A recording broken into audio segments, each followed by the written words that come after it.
Hay vidas que parecen firmes por fuera, pero cuando las pruebas llegan, se quiebran porque carecen de raíces profundas.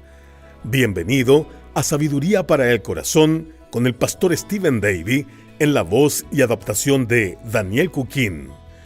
Hoy, en nuestro estudio de la tercera carta de Juan, veremos cómo el apóstol nos anima a imitar lo que fortalece nuestra fe y a evitar lo que nos debilita espiritualmente. A través del ejemplo de Demetrio, descubriremos cómo cultivar una fe sólida y profunda que dé testimonio del poder transformador de Dios. Acompáñenos en esta lección titulada Más que una fe superficial.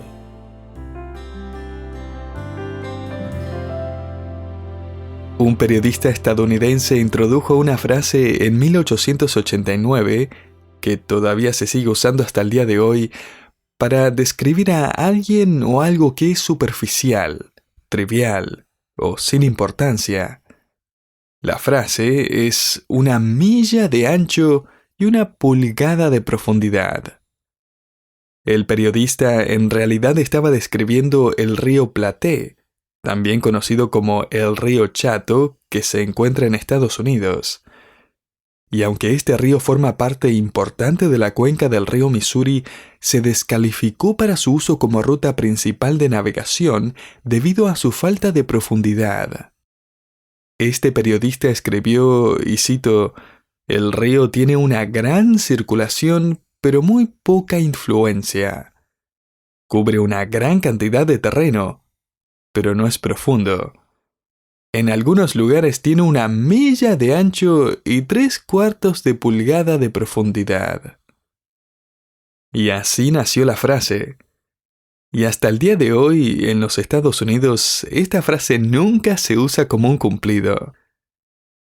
Esa descripción me llamó la atención, y no pude evitar pensar en el cristiano promedio y en la iglesia promedio de hoy.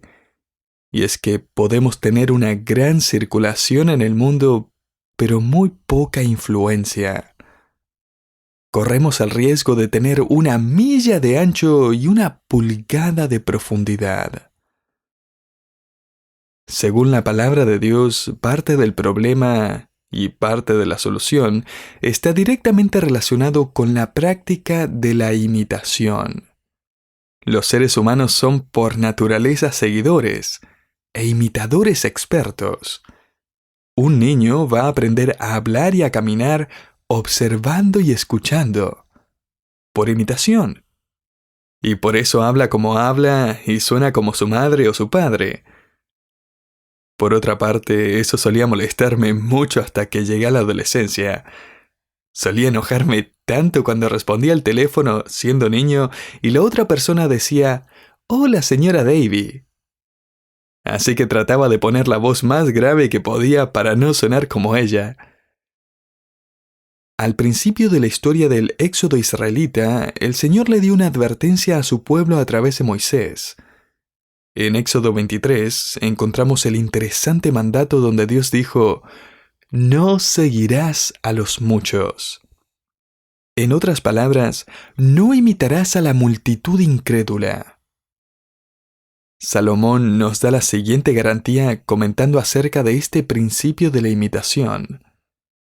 «El que anda con sabios, sabio será, mas el que se junta con necios será quebrantado». Proverbios 13:20. Si se relaciona con gente sabia, lo van a contagiar. Hierro con hierro se aguza. Pero si se junta con necios, le va a hacer daño. Va a pagar las consecuencias. Y recuerde que según la Biblia, ser un necio no tiene nada que ver con su coeficiente intelectual, o su promedio de calificaciones, o si entró a la universidad, o lo lejos que llegó en su educación. Un necio según la Biblia es alguien que ha dicho en su corazón, «No hay Dios». Salmo 14:1. En otras palabras, el necio vive su vida independientemente y en rebelión contra el Dios creador. Y si usted sigue a las personas que rechazan y retan a Dios, sepa que va por el camino equivocado.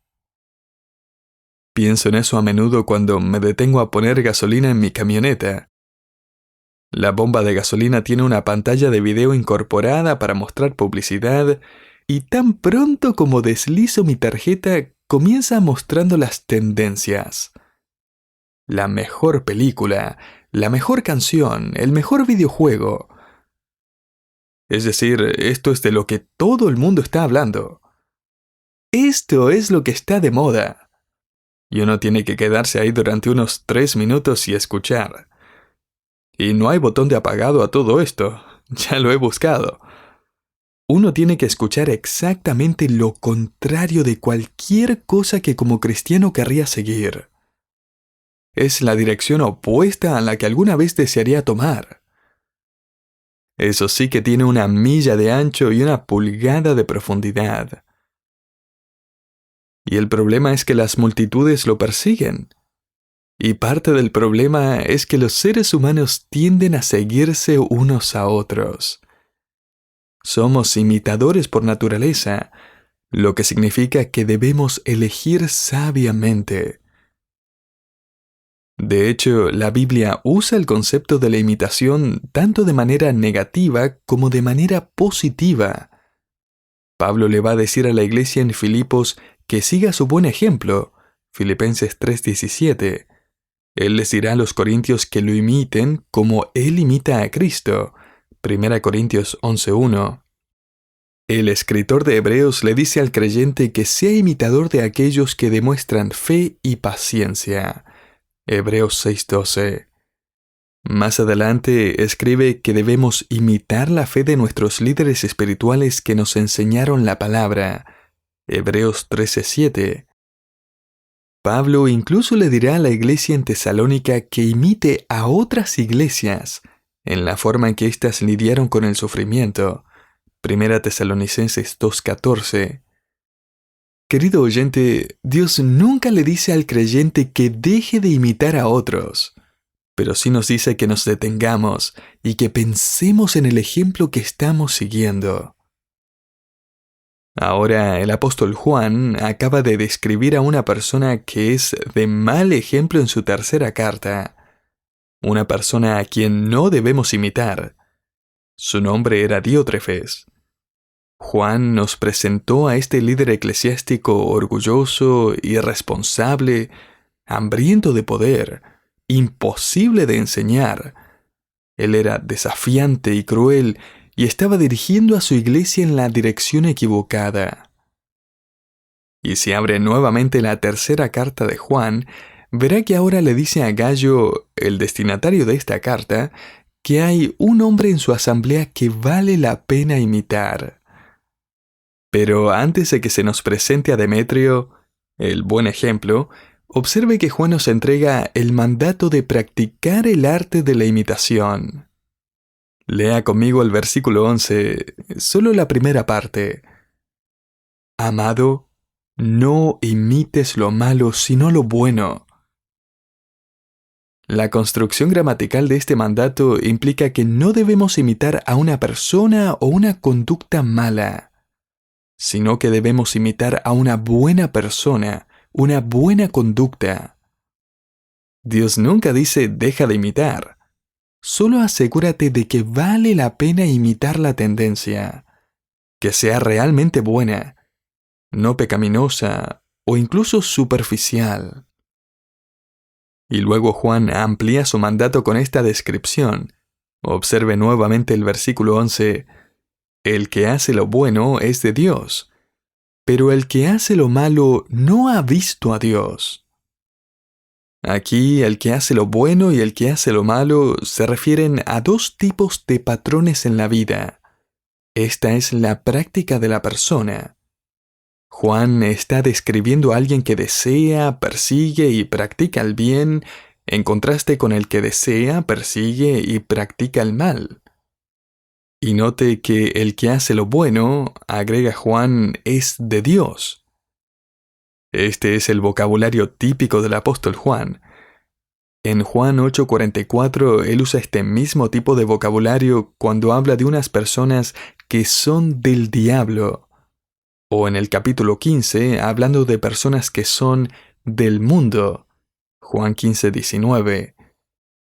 Ser de Dios o del diablo o del mundo es una expresión que describe un vínculo, una relación familiar, lo que significa que alguien que ama y practica una conducta pecaminosa está revelando efectivamente su vínculo con el diablo. Pero la persona que ama y practica una conducta sana y buena está revelando su vínculo con Dios. El que hace lo bueno es de Dios. Es decir, está demostrando un vínculo familiar, una semejanza familiar.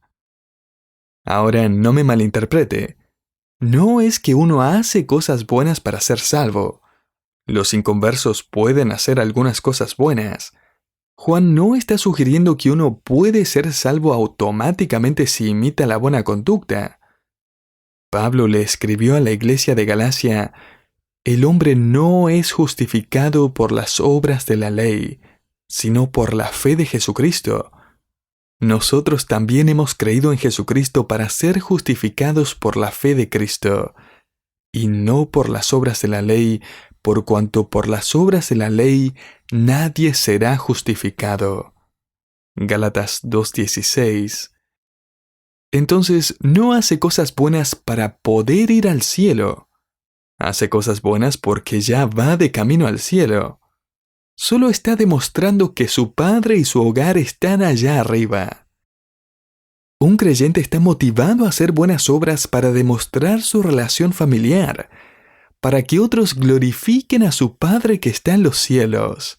Mateo 5:16.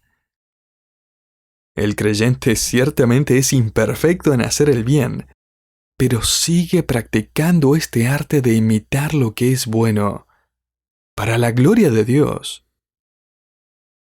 Note una observación más. Juan escribe al final del versículo 11 que el que hace o practica lo malo no ha visto a Dios. Ahora, uno esperaría que terminara esta frase diciendo: y el que hace lo malo no es de Dios. Pero en su lugar lo cambia para que diga: no ha visto a Dios. Lo cual es confuso porque nadie ha visto a Dios en toda su gloria, ¿cierto? Entonces, ¿de qué está hablando? Esta expresión de ver a Dios es un tema principal en los escritos de Juan. Y ver a Dios es lo mismo que conocer a Dios. Ver a Dios equivale a creer en el Evangelio de Jesucristo. En una típica conversación entre Jesús y sus discípulos, Jesús les estaba enseñando acerca de su unidad con el Padre, cuando luego Felipe lo interrumpe. Y me alegra mucho que lo haya hecho, porque Felipe dijo exactamente lo que todos diríamos también. Jesús dice: si me conocieseis, también a mi Padre conoceríais, y desde ahora le conocéis, y le habéis visto. Y Felipe le dijo: Señor, muéstranos al Padre y nos basta. Juan 14:8. En otras palabras, Señor, ¿qué quieres decir con que hemos visto al Padre? Yo no he visto al Padre. ¿Alguno de ustedes ha visto al Padre? Señor, muéstranos al Padre.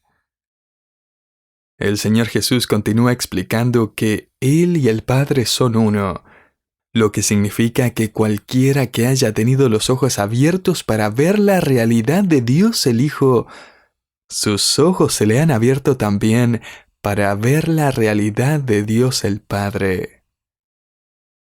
Así que Juan escribe aquí: el que practica el mal nunca ha visto a Dios. El que ama y practica y persigue e imita el mal no ha tenido los ojos abiertos a la preciosa realidad de Jesús y la gloria de Dios el Padre. Sus ojos están cerrados. El reformador Juan Knox escribió comentando este texto que el que ama el mal no ha tenido ni un pequeño vistazo de Dios. Es como si Juan estuviera planteando la pregunta: ¿a quién está imitando? ¿Quién es su modelo? ¿Con quién habla y camina? ¿Es acaso alguien cuya vida es malvada? ¿O tal vez son simplemente triviales o superficiales? ¿Tienen 1 milla de ancho y 1 pulgada de profundidad? ¿O está imitando a alguien que ha visto la realidad del Evangelio y la gloria de Dios, cuya vida probablemente no esté en lo que es tendencia en la pantalla de video en la estación de servicio? Usted decide a quién quiere seguir. El apóstol Juan ahora dice: tengo a alguien en mente, alguien digno de imitar. Entonces, luego del mandato de obedecer, ahora Juan nos proporciona un modelo a seguir. El versículo 12 nos presenta a Demetrio. Su nombre significa perteneciente a Deméter. Esa era la diosa de la agricultura, lo que significa que Demetrio debe haber nacido en una familia incrédula con padres idólatras hasta el punto de dedicar a su hijo a una diosa pagana. No sabemos absolutamente nada de él más de lo que podemos notar aquí, en su breve aparición en esta carta, pero solo podemos imaginarnos el testimonio de salvación que debe haber tenido.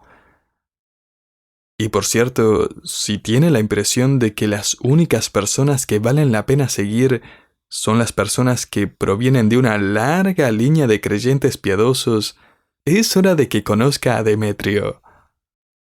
Querido oyente, la obra de Dios en su vida y a lo largo de su vida no depende de tener un pedigrí con todos los antecedentes y conexiones correctas. El Espíritu de Dios no está impedido en su vida porque sus padres no fueron salvos o su familia extendida. Tal vez hasta el día de hoy ellos no creen en el Evangelio. Mire, Demetrio fue nombrado en honor a una diosa pagana. Es un cristiano de primera generación. Me encanta eso. Y entienda esto también. Para Juan, Demetrio es el modelo que los cristianos deben imitar en esta iglesia en particular. Me puedo imaginar que Demetrio se sonrojó y se puso rojo como un tomate cuando leyeron esta carta en la asamblea. Pero, ¿qué lo hizo digno de ser imitado? Para responder a eso, Juan usa vocabulario que escucharía en un tribunal. Él usa una palabra varias veces que proviene del contexto de alguien que da testimonio legal en un tribunal de justicia. Primero está lo que llamaré el testimonio de confiabilidad. Demetrio ha recibido un buen testimonio de parte de todos. 3 Juan 12. Tener un buen testimonio está relacionado con la idea del versículo 11, de alguien que está haciendo lo bueno. El apóstol Pedro a menudo conecta el concepto de hacer lo bueno con hacer lo correcto. 1 Pedro 2:20 y 3:6.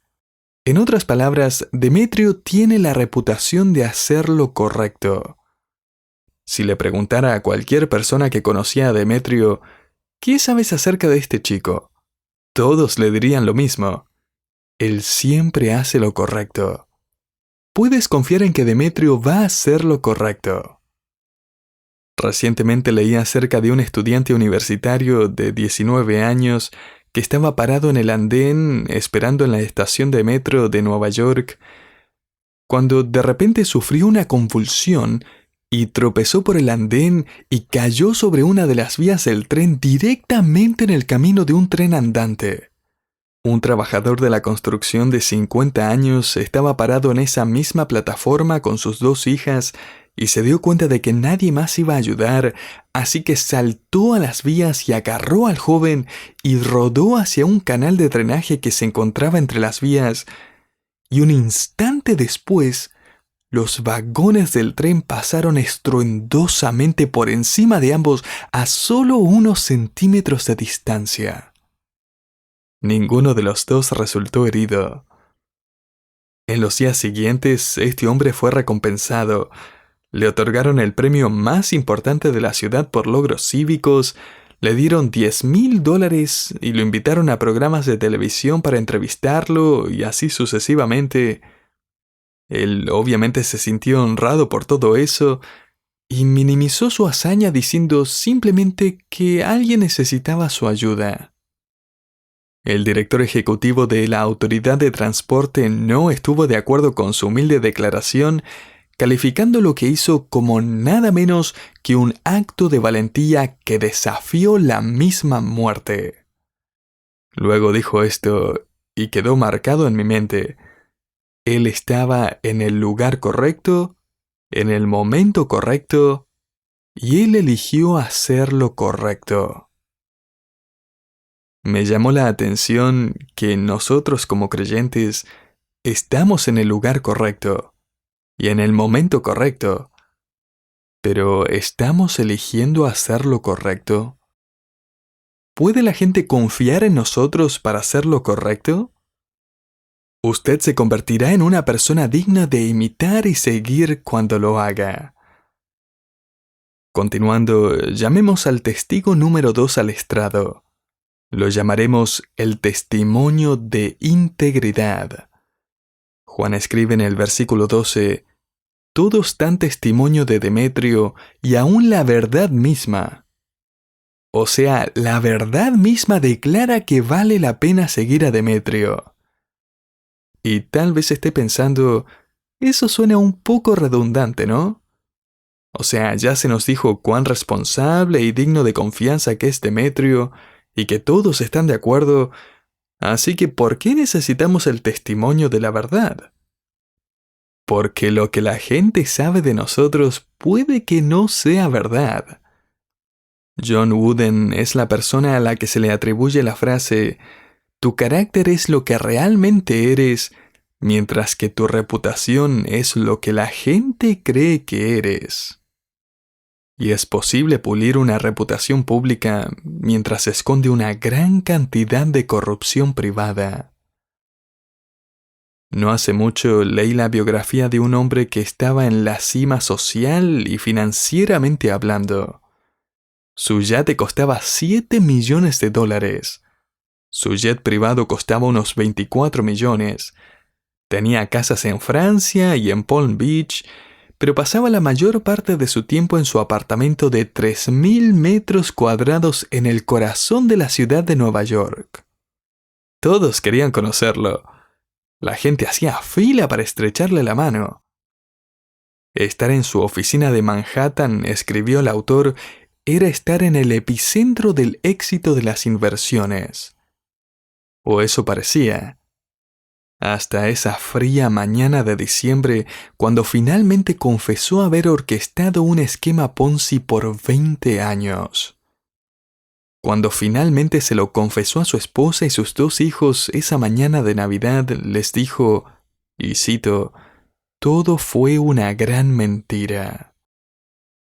Este se convertiría en el crimen financiero más grande en la historia de los Estados Unidos. Sus clientes terminaron siendo estafados por $65.000 millones. Su reputación era muy diferente a su carácter. Su influencia fue de 1 milla de ancho, pero solo 1 pulgada de profundidad.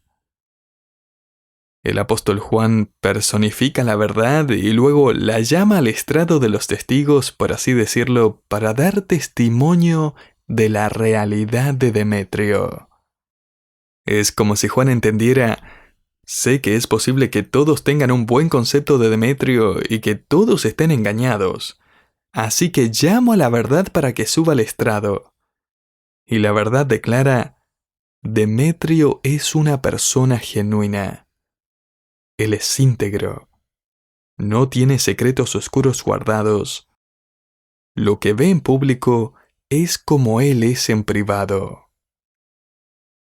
Entonces tenemos el testimonio de confiabilidad, el testimonio de integridad, y ahora finalmente tenemos el testimonio de responsabilidad.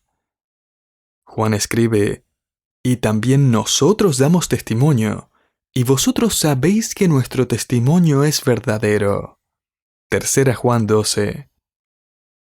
Con los pronombres plurales nosotros y nuestro, Juan, al parecer, está refiriéndose a su iglesia local en Éfeso y su propio testimonio personal de haber pasado tiempo con Demetrio. Así que, ¿quiere usted un modelo que valga la pena imitar? Permítame ponerlo de otra manera. ¿Está dispuesto a ser este tipo de modelo? Porque una cosa es observar a alguien que vale la pena imitar y otra cosa es ser observado y considerado como una persona digna de imitar.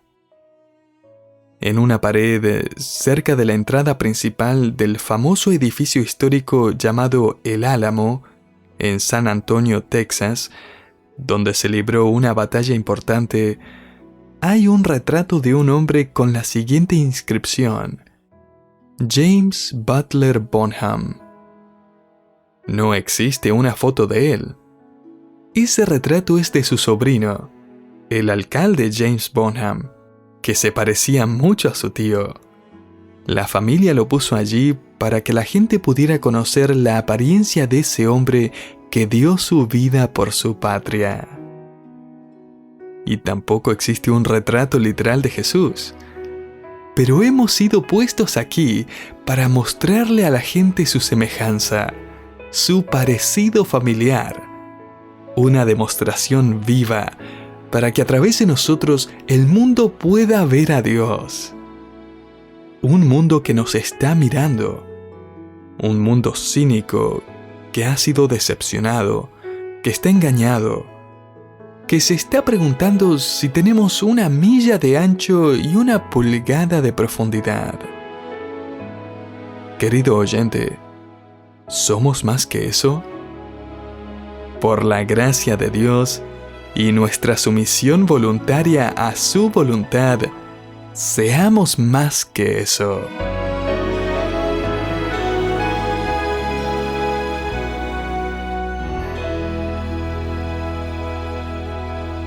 Una fe profunda se cultiva cuando nos alimentamos de la palabra de Dios y dejamos que ella transforme nuestro caminar diario. Gracias por acompañarnos en Sabiduría para el Corazón, una producción del Ministerio Sabiduría Internacional. Hoy estudiamos la lección titulada Más que una fe superficial, parte de nuestra serie de estudios en las cartas de Juan. Saludos desde Éfeso. Si desea seguir creciendo espiritualmente, le invitamos a visitar sabiduriainternacional.org, donde encontrará estudios bíblicos, artículos y recursos diseñados para fortalecer su fe. Aproveche estas herramientas para seguir profundizando en la verdad de Dios y caminando con confianza en su gracia. No se pierda nuestro próximo programa de Sabiduría para el Corazón. Bendiciones.